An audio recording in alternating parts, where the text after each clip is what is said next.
What is it with Fox and Friends and bears? I don't understand this long, ongoing feud, especially between Brian Kilmeade and bears.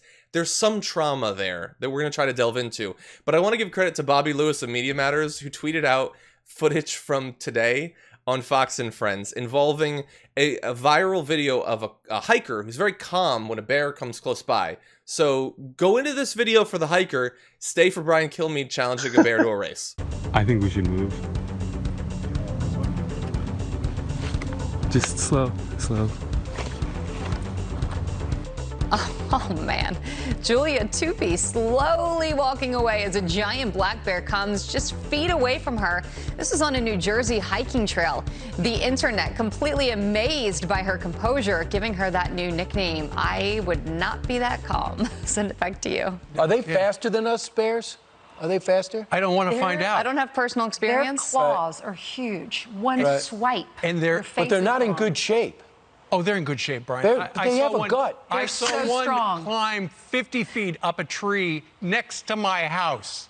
Really? Yeah, there are a lot of bears. How in big New are your Jersey. trees? Where do you live? I live in Jersey, the Garden State. It's beautiful, and this is probably a 300 or 400 pound bear. I would like to race. I don't want to find out in person. Yeah, me neither. Me neither. Well, you zigzag. Do you zigzag? No, that's an alligator. Oh. Yeah. All right.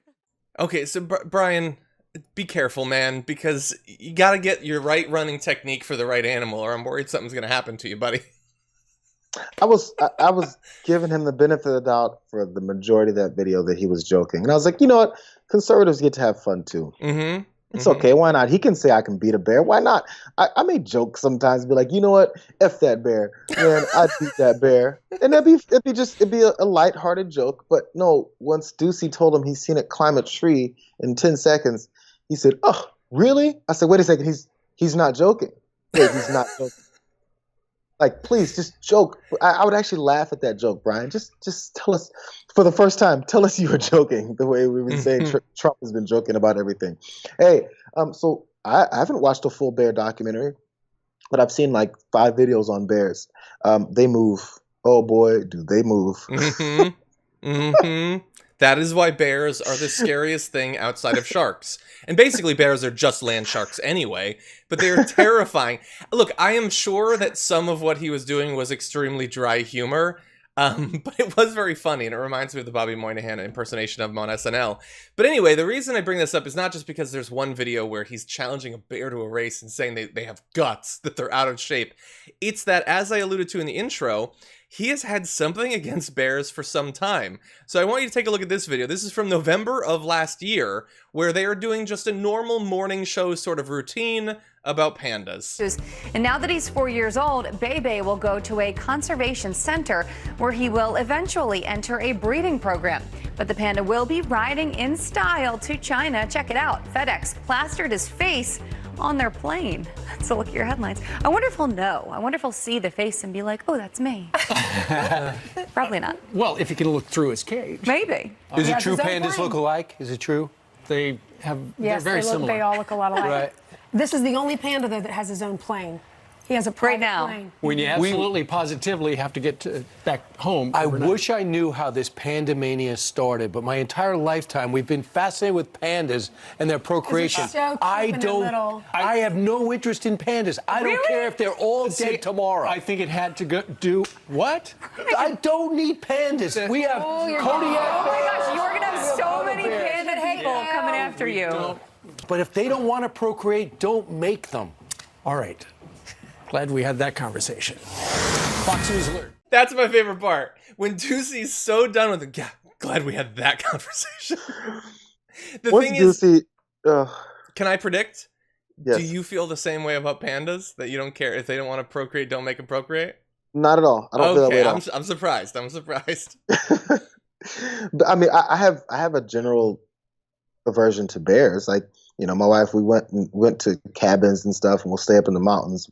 We're in Southern California. There's bears, and there's all these rules you do if you run into a bear. Let's go on a hike, JR. Let's go on a hike through this mountainous area and wilderness and trees, and hope we run into something. It's like, why would I do that? Why am I walking through the woods looking for something to step on that might jump up or maybe stumble upon something, or maybe a bear creeps up behind me?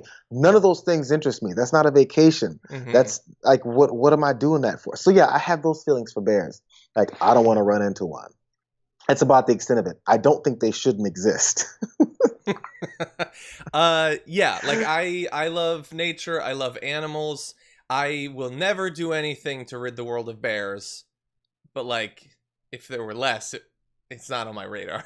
but also, but you're of the bears, anti-panda. You're the one who wants the pandas to stop. Keep the pandas, and red pandas particularly, because they're the cutest animals ever. But no, I just stay away from them. I don't go to places with bears other than in True North, where polar bears were there. But anyway, it's just like, I get that to some extent it's banter and like, but yeah, but that one was more fun. Exactly. I don't get the bear hate. Like, at some point, like, that was just a few months ago, and now he's like challenging bears to a race. He is going to accuse bears of being Antifa before we're through this thing. I guarantee it.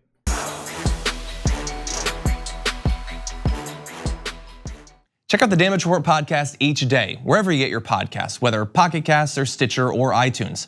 You can join me as I give you the news and stories you want, with a range of co-hosts and interview guests jumping in on the fun each day. Again, that's the Damage Report, wherever you get your podcasts. And if you get them at iTunes, don't forget to rate and review. Sometimes I'll read them live on the show.